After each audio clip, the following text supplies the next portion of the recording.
In 1913, the federal government took control of the nation's money supply by establishing the Federal Reserve System. Misguided policies of easy money in the 1920s and very tight money in the 1930s resulted in the Great Depression. To deal with the Depression, President Roosevelt wanted to expand the powers of the federal government, but was prevented from doing so by the Supreme Court. New Deal programs, including much of the National Industrial Recovery Act, were held to be unconstitutional by votes of 5-4. In 1937, FDR appointed to the Supreme Court a former Ku Klux Klan member and an avid supporter of FDR's New Deal policies named Hugo Black. After Black's appointment, the balance of power on the court tipped, and the court began to uphold laws giving the federal government powers beyond those enumerated in the Constitution.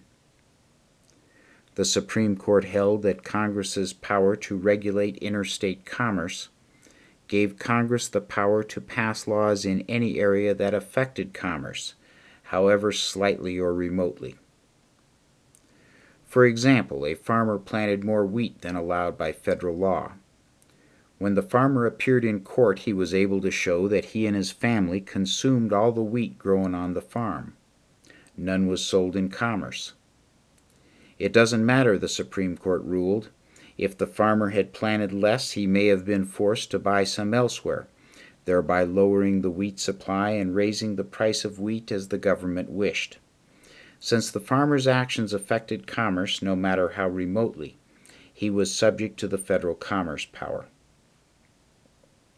As another example, if you own a restaurant and the tables or plates or stoves or food or anything in the restaurant comes from another state, your restaurant is in interstate commerce and subject to any controls the federal government may wish to impose.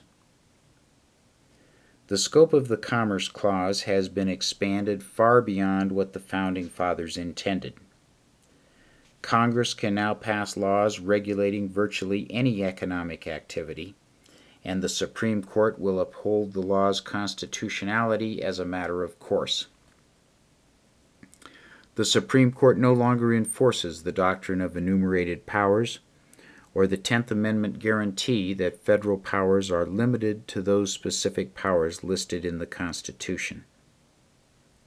In 1937, the United States ceased to be a constitutional republic characterized by limited enumerated powers and became a democracy subject to majority rule. If travelers from another star do visit us one day, will they find it hard to understand human psychology?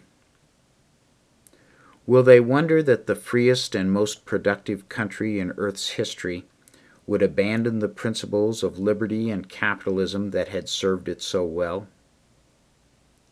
Will they wonder that the people of Earth could be so blind to the lessons of history that they would drift down the path of democracy and socialism when the benefits of liberty and capitalism had been so spectacularly demonstrated? Or will these alien visitors find a prosperous and peaceful world that awakened to the principles of liberty, individual rights, and limited government, and adopted policies of freedom and capitalism throughout the world?